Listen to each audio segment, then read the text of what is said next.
Well, it's 5:30. We have a few attendees on, and I'm sure we'll get a few more. Just kind of let everyone know how the process works if you haven't already attended one of the previous public question and answer sessions. There is a Q&A section to where the attendees, that would be the public, can type in their question. And if you'll type in your question, we'll answer it verbally. We also may answer it via the chat, and you will see the questions that are answered. So we'll show those up, and we'll just kind of collectively as a group, the panelists that you see on the screen, which is district administrators and principals, and I know we got special education and transportation and athletic director. So we got a good mix that I feel that collectively we can answer your questions. So if you will just start putting questions in the Q&A, we'll begin.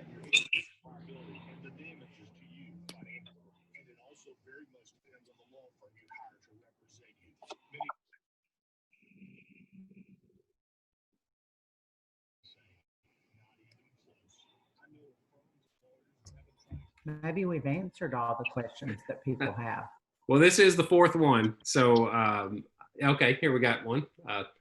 Who will pass out daily masks, conduct temperature checks, etc.? So I will start with that, and if any of the other panelists would like to chime in, we'll go ahead. So first of all, we will give, we have already procured 250,000 masks to start off, and got plans in place to purchase more as needed. But those will also got a plan to distribute those to the campus. I worked with the maintenance director previously who received the shipment to get those to the principals. The principals will determine how these are distributed each day, and they will be available as the students come in.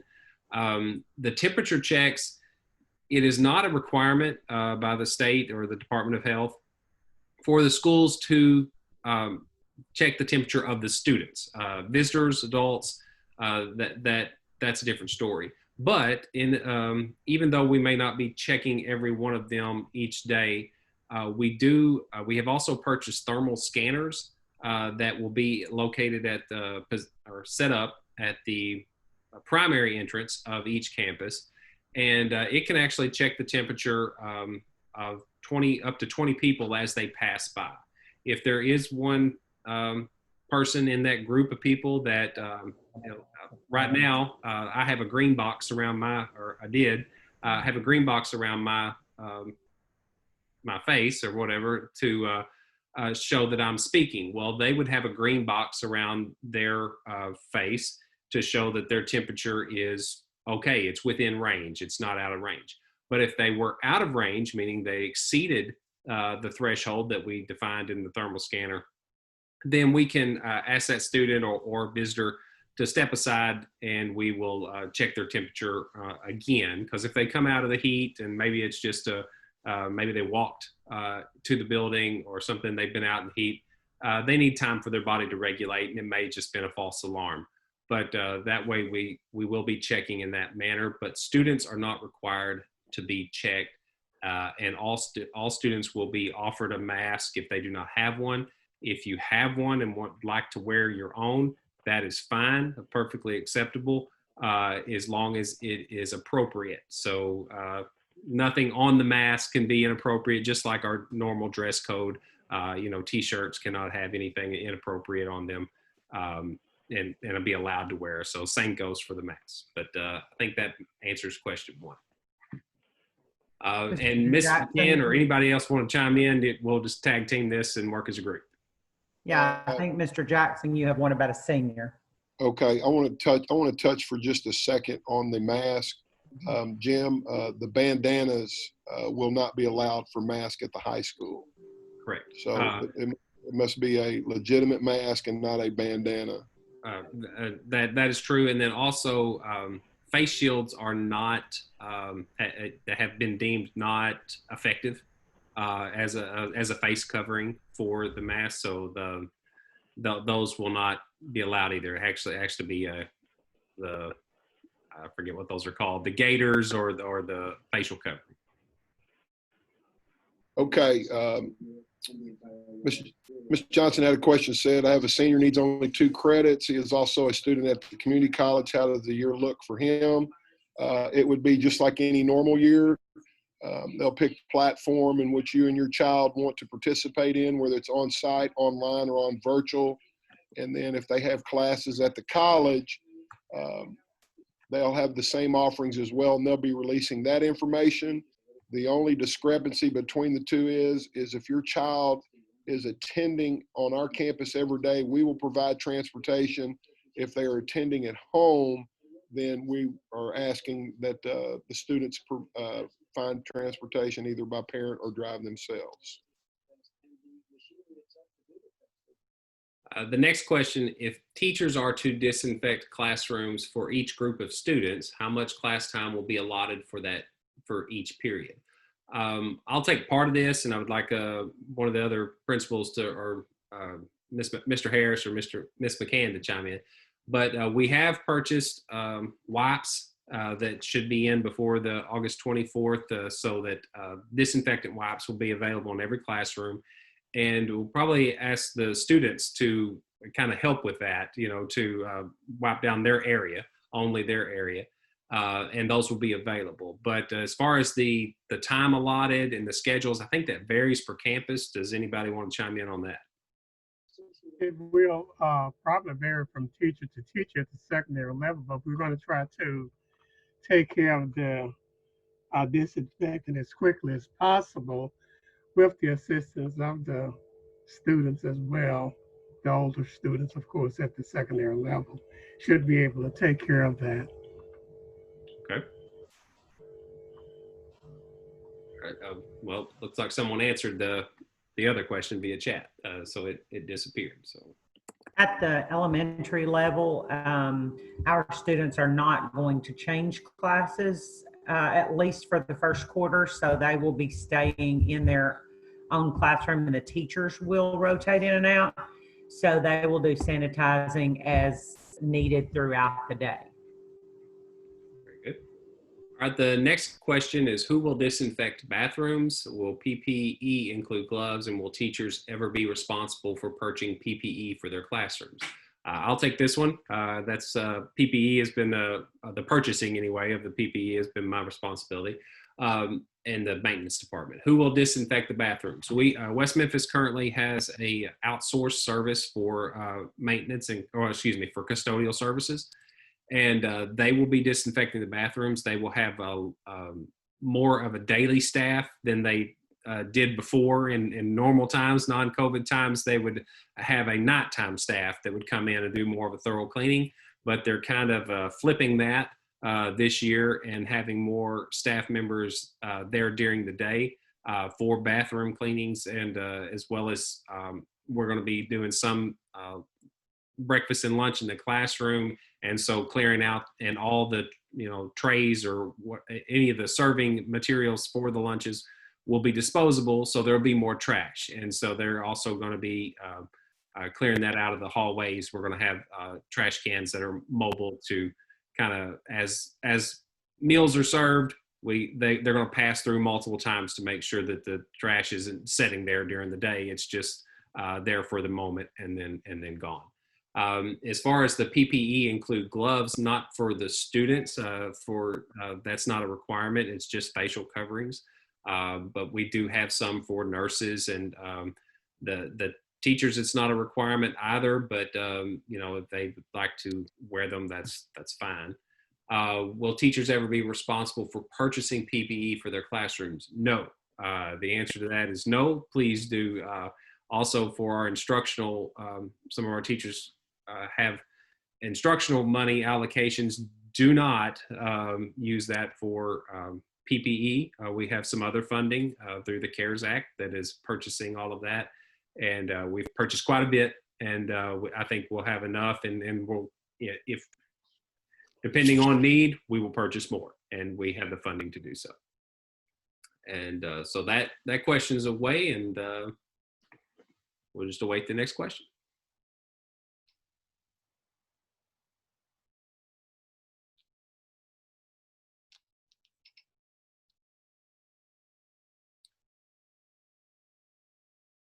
This might I be can answer elementary. part of that. Okay.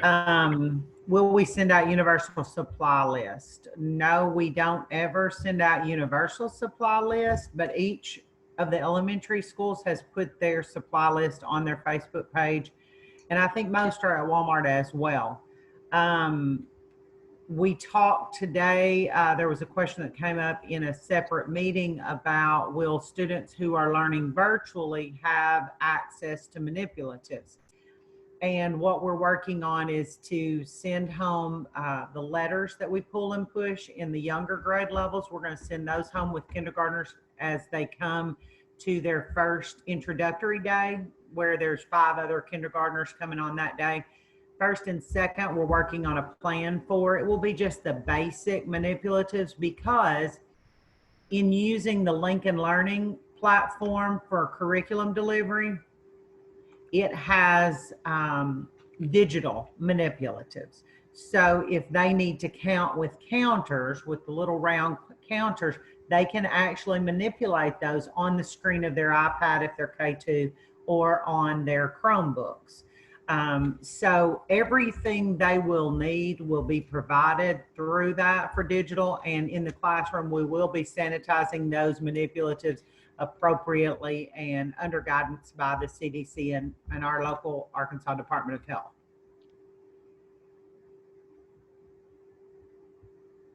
At the secondary level, we generally do not send out a universal supply list on a teacher by teacher basis. There may be some things that's unique for that teacher that will be required, but students will have will be advised of that, and then have plenty of time to get those supplies.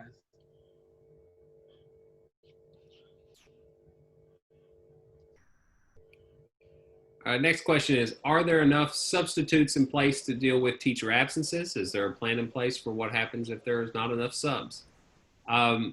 First of all, West Memphis School District utilizes a substitute service.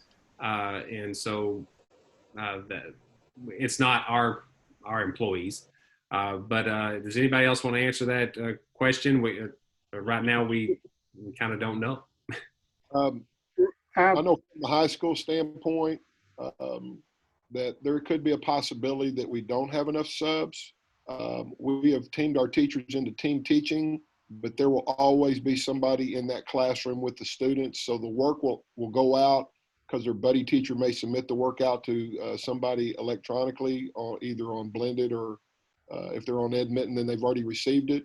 But every person that we have in our building, we will make sure that we have a person in there who is monitoring and making sure that the work is going on, even if we can't have a sub that day. We will not pull our kids up in any capacity.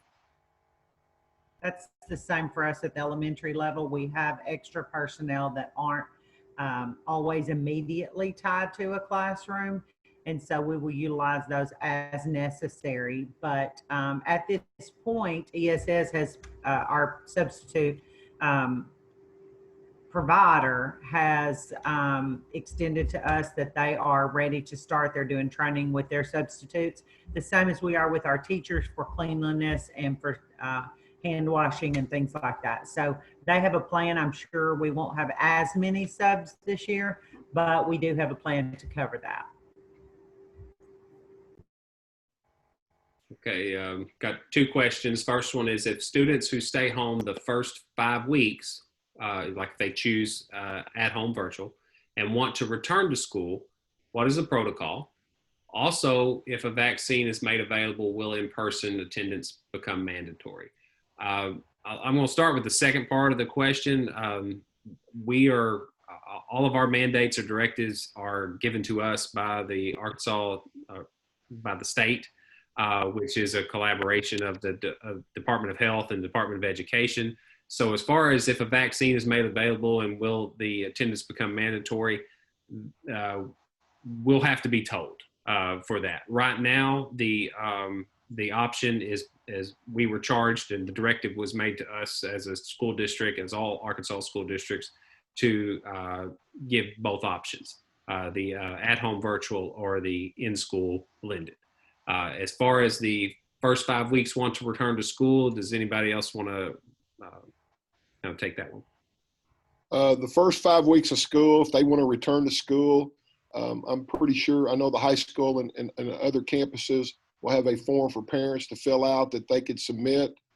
At the high school, we're requesting at the first mid-progress report that 1 week prior to that, if they want to transition back into the building, they can fill out the form. That form will be on the high school webpage, and then they would just transition back in because they'd be using the same teachers they would have if they were at home on the blended learning platform. At the elementary level, each will be on a case-by-case basis.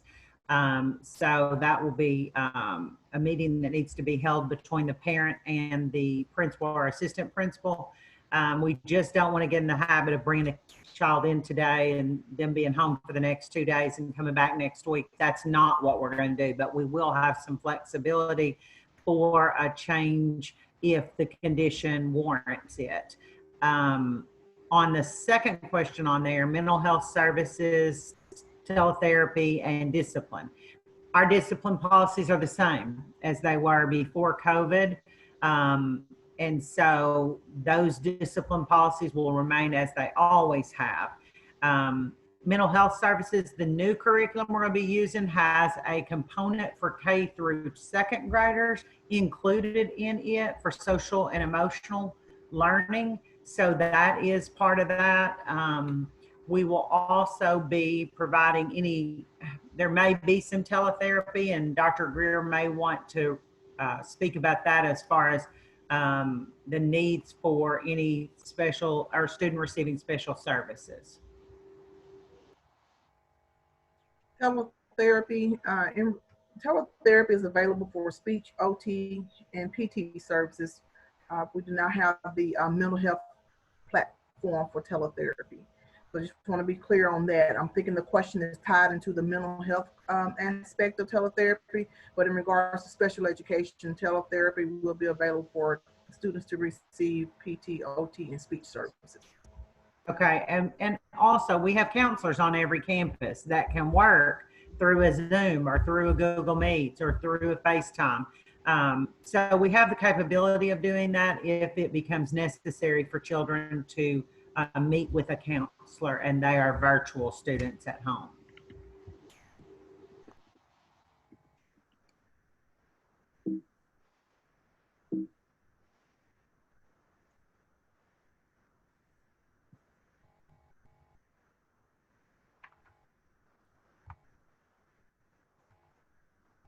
Okay, we've had a few attendees arrive here recently. Just to let you know, you'll need to put in your question in the Q&A section. If you see that, I don't know if you're using a phone, you might have to swipe left or right to see that menu. All right, so here's another question. If teachers must quarantine, are those covered and paid for under sick leave? So I'll take that one. So that's it depends on the directive for the quarantine. So first of all, no, you can't have a self-proclaimed undocumented quarantine, then that's not a quarantine. But if you have a government, meaning like the Department of Health, physician, or district directive, meaning you need to stay home as a quarantine because you've been identified as a close contact, and that's with the help of the Department of Health, then that will not count against your sick days, depending. So if it's the Department of Health or the government or a physician, then you would be eligible if it's specifically COVID-19, that directive or that letter from the physician or from the Department of Health. Then you'd be eligible for 10 days paid leave through the FFCRA, the Families First Coronavirus Response Act. And so that would not concurrently run with your sick bank, your paid sick leave. It would basically, you would have those paid 10 days, and then that would, then after that, you would have to utilize, if you were still absent, you would have to utilize your sick leave. Now it's different for the employee versus if your mandate or your directive, it was due to someone living in your home, a family member in your home. If that's the case, then it's only 2/3 pay. It's not a full paid day leave. So you need to check with that. Of course, all this has to run through our point of contact for documentation. And so that will help determine if it's FFCRA eligible. Then also FMLA is Family Medical Leave Act is still available to all of our employees if they're eligible, if they worked more than 1,250 hours in the previous year. So there's a lot of details that have to be checked off. You have to run it through a lot of filters. But if it is a directive from any of those parties, and if it's a directive from the district, then no, it does not count against your sick time. But each scenario is unique, and it has to run through the proper filters to get your answer. But that's the rubric, I guess you could say.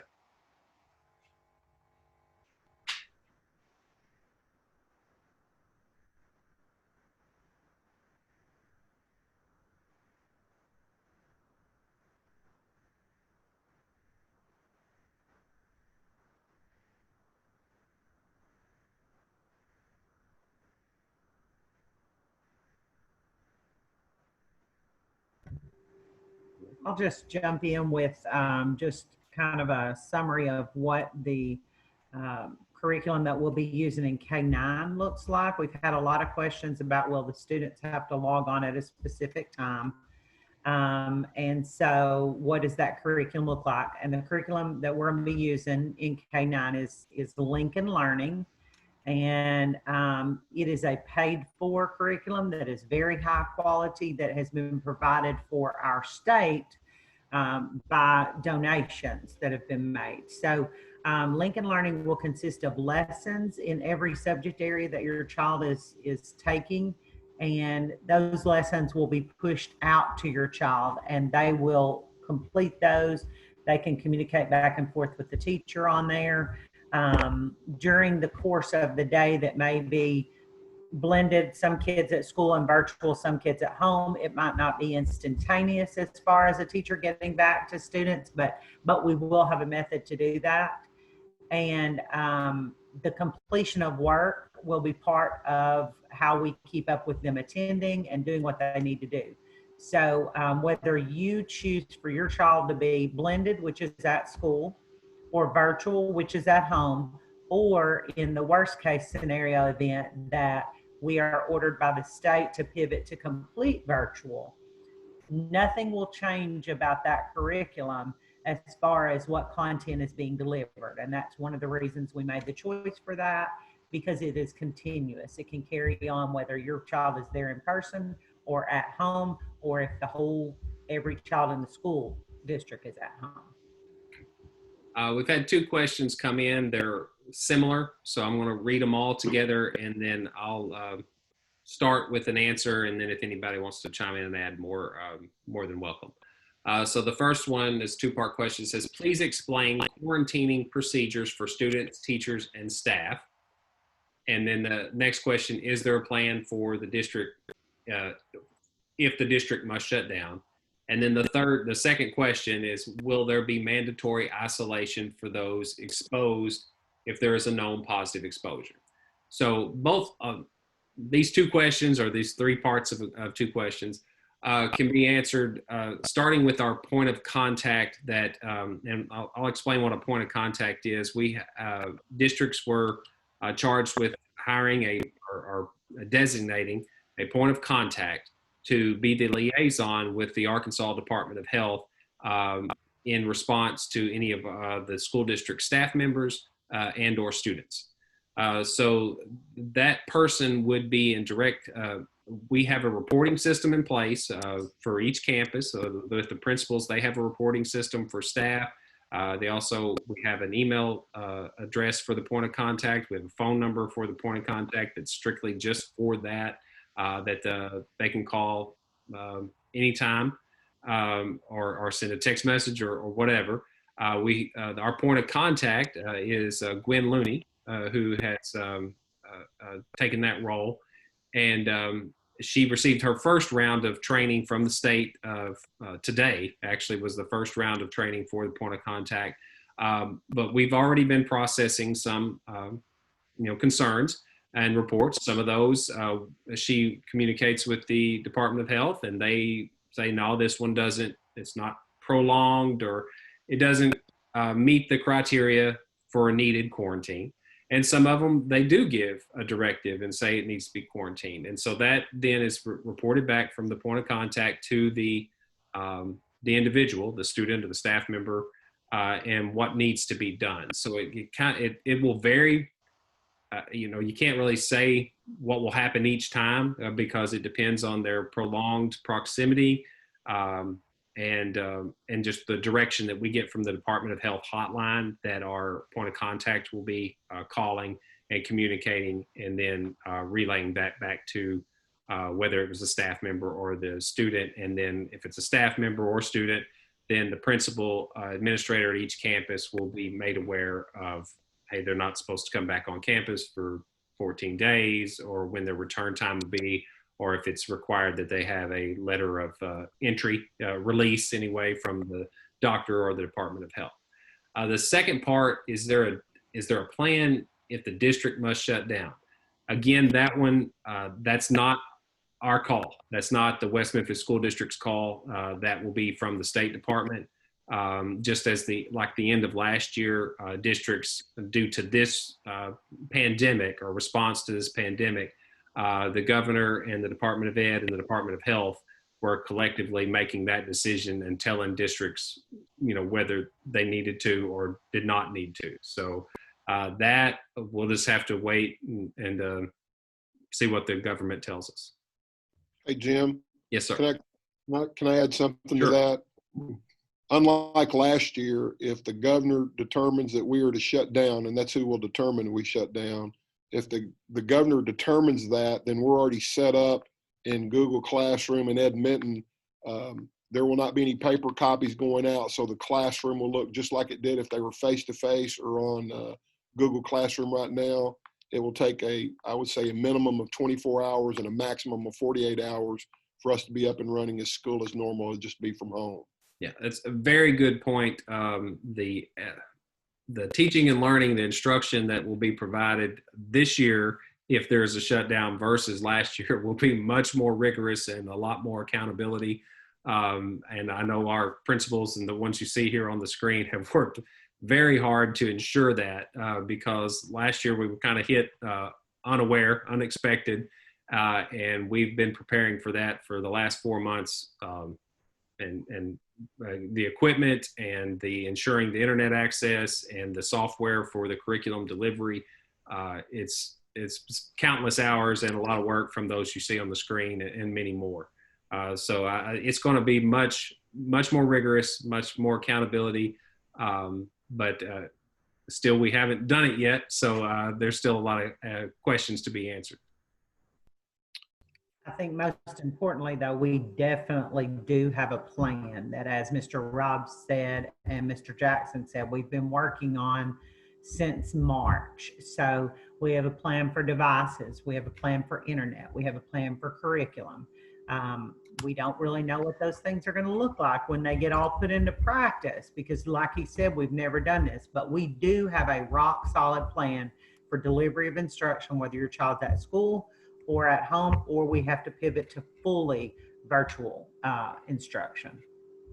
Ms. McCann, also on that, I know from the high school perspective, our teachers will be required, while we are still in session, for as long as we're in session, to use Google Classroom 3 days a week with their students in the classroom. So if we have to pivot, then those kids will have a better understanding when they go home. There won't be a big transition or problem with being able to submit work, get the assignments out, take the test, take the photographs, send them back, give academic feedback. So it's going to be school as normal, whether we're here or we're at home.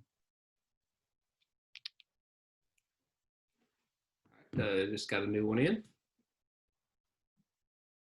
I'm going to let one of the principals or the academic staff members take this one about the tutoring. I'll jump in from the high school. We will have tutoring on campus in the mornings from 7:30 to 8, and also in the afternoons from 3:45 to 4:45. We're also going to have a homework hotline if students need to call and request assistance in the core areas. And then we will also have a technology hotline. But students at home, if they want to come to a tutoring session in the morning, we're going to allow that, but they will have to leave campus at 8 o'clock. Also, they can ask their questions if they're at home.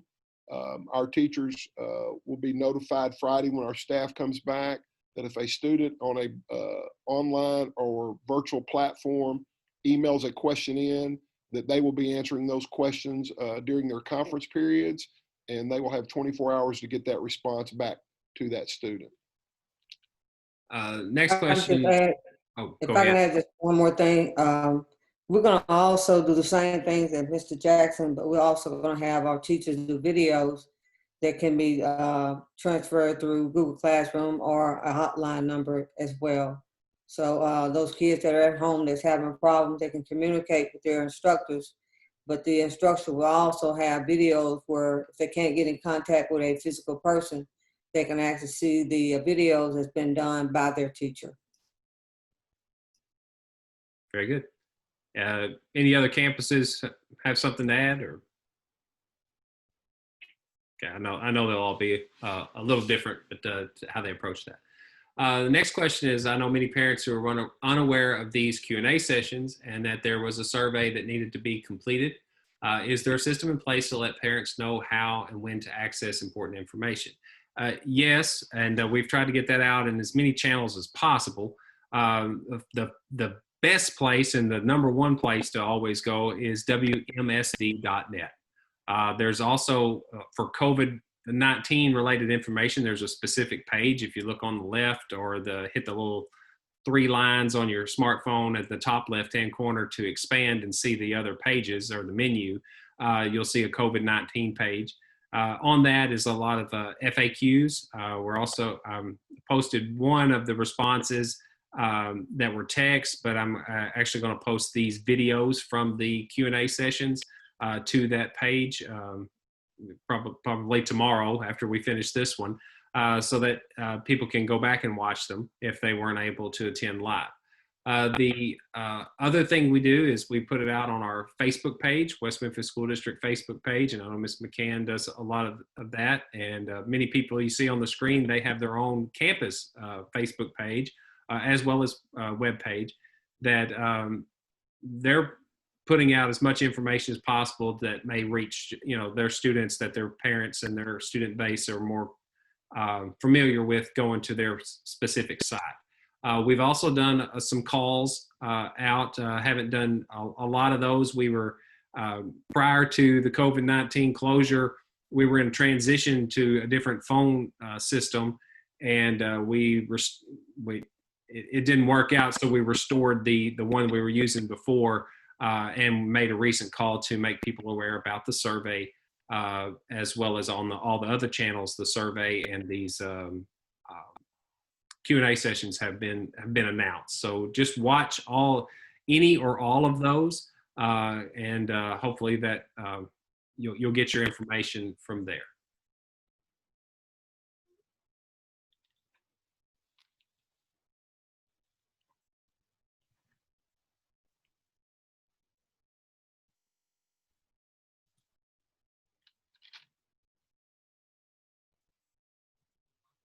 Just a reminder about the COVID-19 questions email as well. So if you or anyone you know has questions regarding or related to COVID, they are welcome to email us at covid19questions@wmsd.net, and someone will get back with them, or they will forward those questions to the appropriate people if they don't have the answers to them. So that's another option for information.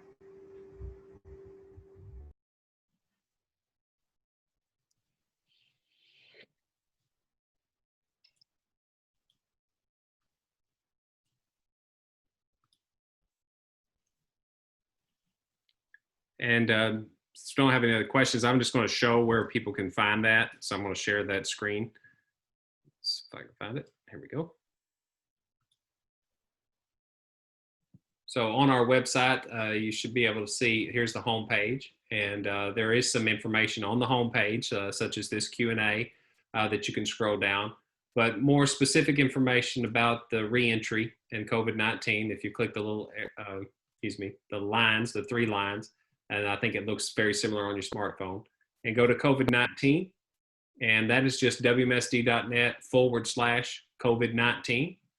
And here's the Q&A from the first webinar that put in kind of question and answer form. We answered most of those via the chat or the question and answer.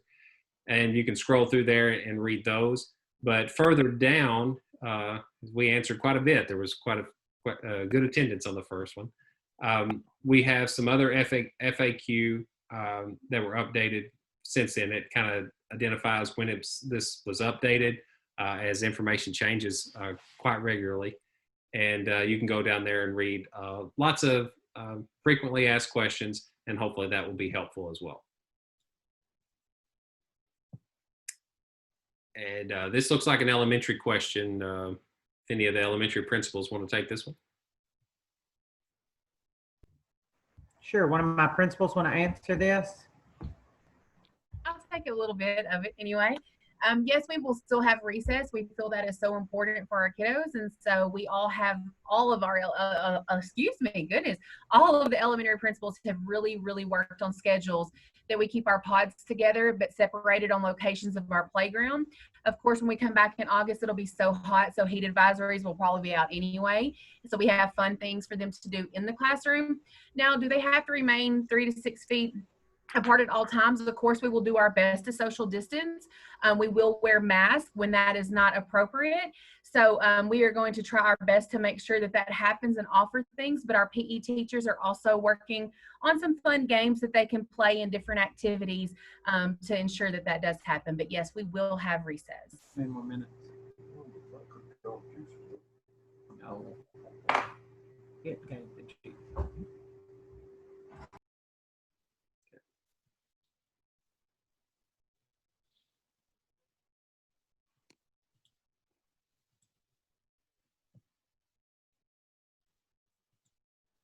So we have 9 attendees. I don't know if these have kind of rotated as we've went, if there are any of them new, but if you have any questions, just kind of a reminder, please type those in the Q&A section, and we will get to them as they come in.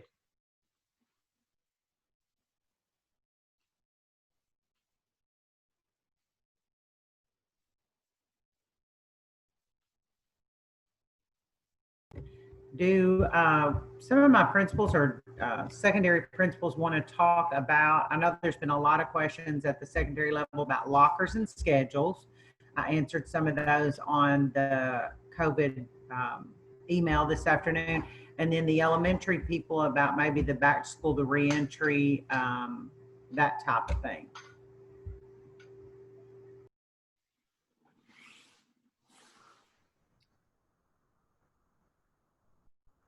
As far as elementary, Ms. McCann, I'm not sure like all what reentry details you want to share, but I'll be happy to share a few. But I have a reentry plan on our school Facebook page and website that you can follow if you have the time to read. It's very specific about what every scenario will look like. And there's also resources linked into those things with videos and different just resources we've put together. But as far as, and I'm speaking for Bragg, but I'm also speaking for us because we worked so closely together and have all been working so hard. We are going to have markers in, you know, of course, our hallways, and we're going to have markers in our cafeteria where the kids are spaced out in those areas.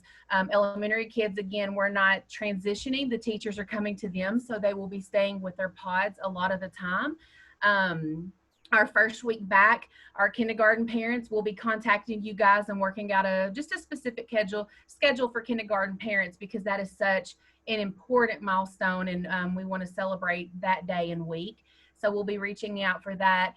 Device pickup also for elementary kids is August the 11th, and this is for every elementary student, no matter what school, from 9 a.m. to 7 p.m., and it's at the Lear Arena. and you will need to bring a photo ID and the MOU agreement filled out if you have it. If not, I'm sure Charles is on here and Mr. Rob, they'll have some there that you can fill out. And those devices are for kids who are virtual and for kids that are at school. So that day, no matter which platform you chose, we encourage you guys to go pick a device up as well. And then Miss Adams is correct and did a very good job explaining that. The MOU, just, we want everybody to read it, to understand it, that what you're signing up for. I mean, because there is some responsibility for your students as we're giving them a device, and you as a parent. But it's very reasonable, and we would just like you to read it, and that way you can just sign it, and we can expedite the distribution of each device to each student so that we can get them all out. We've got close to 10,000 devices to distribute, so it's going to be a real challenge, but I think it's going to work out well, and I think everybody will be happy with the result. We just haven't done it before, so we're very prepared, but we hope you will help with that and to help expedite it and make sure that you can come in there and sign the MOU and not have any questions, so you can get in and get out with your device as quickly as possible. Hey, Ms. McCann, can you give an update on the distribution for the kindergarten iPads? Sure.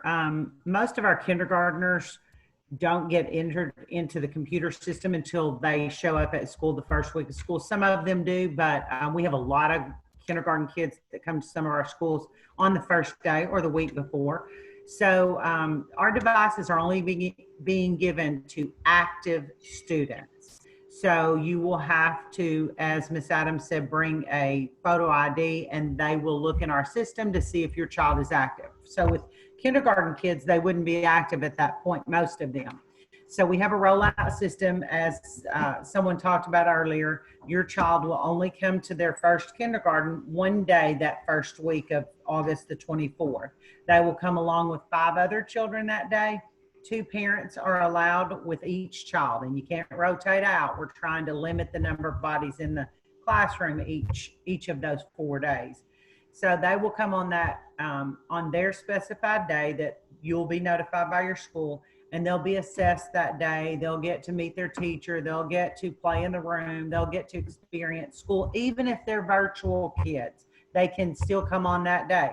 They do not have to come if they're virtual, but we encourage that so they can meet the teacher. On Friday of that week, no kindergarten kids will come. Our teachers will work on setting up groups for the needs of each of those kindergarten students. And then on that day also, we will allow parents to come back to your school site at that point and pick up your kindergarten iPad. And those are all brand new. 1,600 were purchased for the district. So if you have a student at Weaver, then on Friday, a kindergarten student, you would go back to Weaver and pick up that iPad on that Friday. So, and we'll have the same MOU, the same process at that point. But kindergarten students are the only students in the whole district that won't get their device on the 11th or 12th. And the 11th is elementary and the 12th is secondary. And as Mr. Jackson has said, if you have 2 children, one in the elementary and one in the secondary, we're going to work with you on that. We're not going to require you to come 2 days in a row. So just make sure that you let someone know that when you check in if you come to get a device. We have another question is how many students have signed up for elementary or secondary? I assume they mean virtual on this question. The survey is open until the end of today, August 4th. And we extended that survey because we want to make sure that everybody participated as much as possible. It's not 100% accurate because there's going to be some duplicates where some responders had changed their mind and put in another survey response. So we're not 100% sure on this data, but it's probably 90% accurate. That 68% of the responders said they were going to choose virtual. And so the other 32% were going to be in school. from a social distancing or a classroom standpoint, then that may result, because it depends on grade level, it depends on campus and how it breaks down, and we will do all that, for our planning purposes after the survey is closed. But that would probably be 10 or fewer students per classroom, actually physically on campus. But that may vary, because the students may be registered all to this teacher, and this one classroom could have 15 to 20 students. But currently that's where our numbers stand, and we'll have to kind of vet that data after we compare it and have our counselors kind of verify the student responses with their student enrollment. And as Ms. McCann and Mr. Jackson and Ms. Adams stated before, you will need a photo ID and verify the enrollment before picking up any device.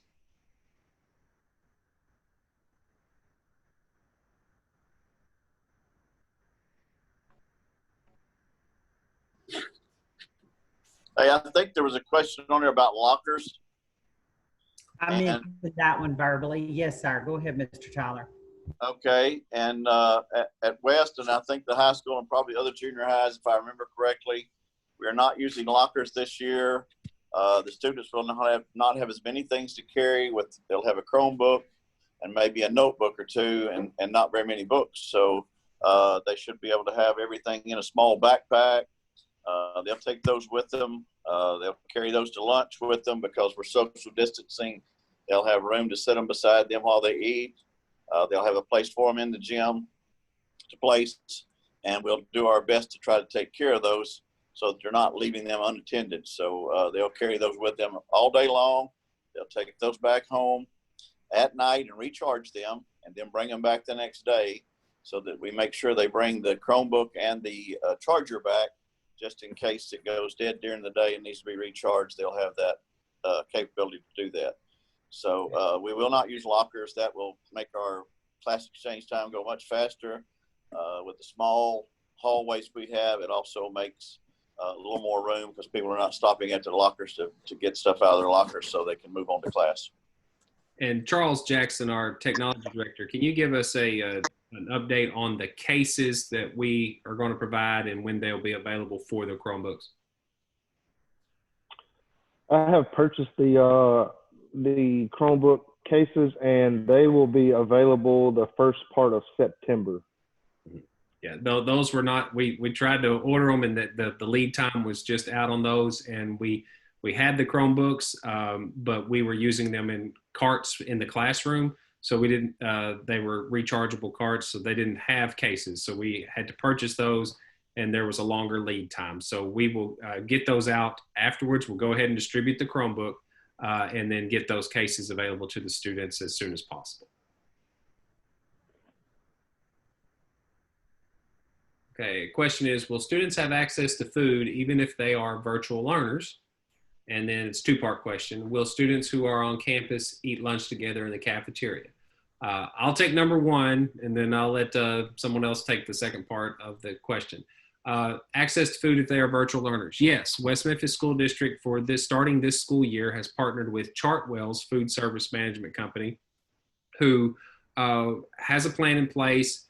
We'll have to get it worked out as far as the pickup times and everything, but the general plan is that for those students that are virtual that would like to have meals available, they could pick up all 5 days worth of meals, which would be 10 meals, breakfast and lunch, on a Monday, or that day may change, probably after 2 o'clock, or maybe even after school is out of session, 3 o'clock, after 3 o'clock, in sort of a drive-through type format in the cafeteria of each campus.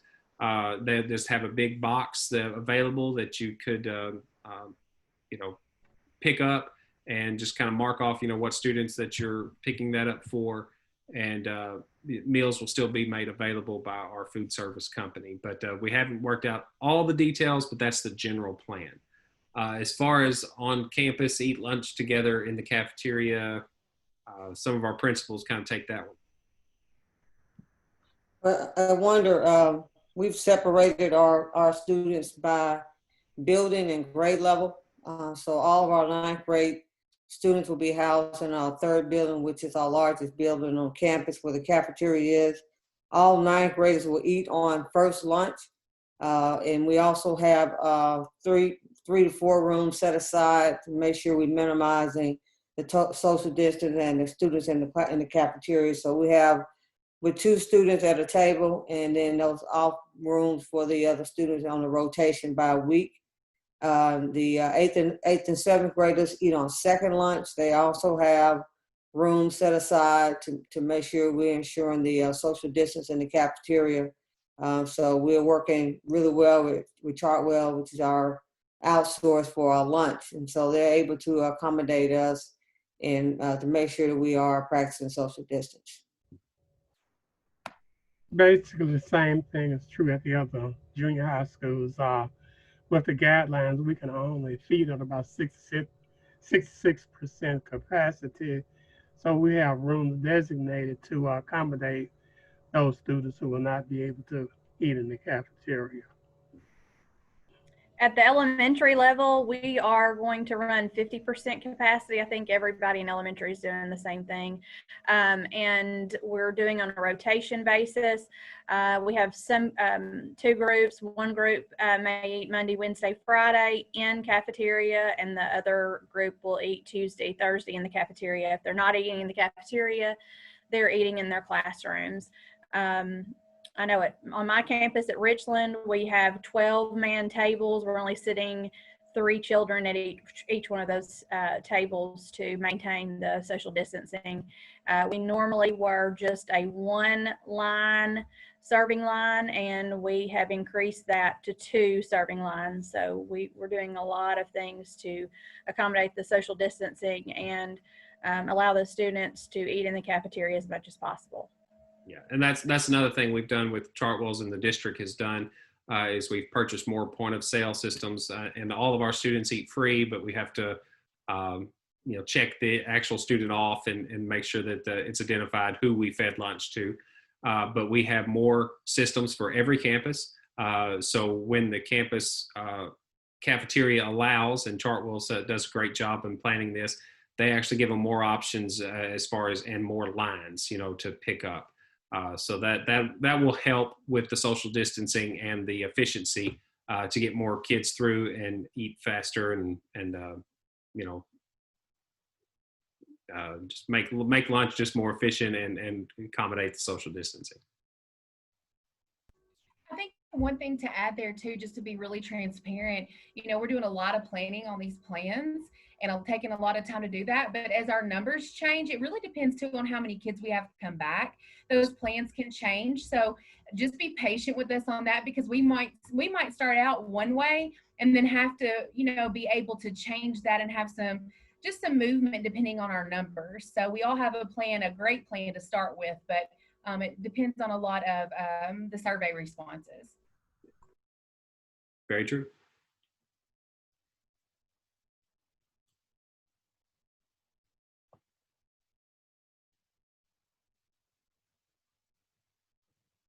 Well, it's 6:23.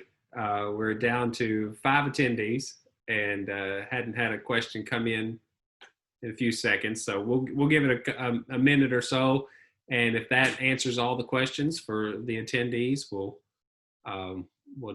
give it another minute or two, and then if you have any other questions, please put them out there.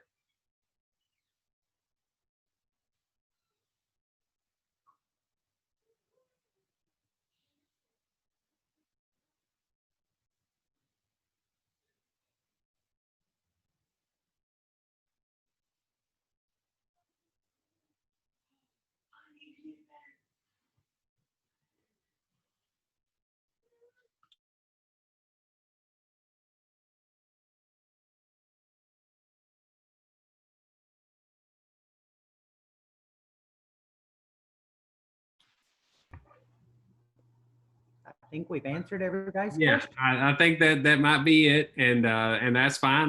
That's our goal, is try to answer everything we can. But please, if you have any questions later, we have an email address called COVID-19 Questions at WMSD.net. That can also be found on the COVID-19 page of our website, wmsd.net/COVID-19. We're constantly pushing stuff out on our Facebook page, and if you have any questions, we will. If we don't have the answer, we will try to get you the right person that does have the answer. So if that's all for today, then I appreciate all the panelists helping out, and all of the attendees had some great questions, and it's good to be a Blue Devil. Thank you.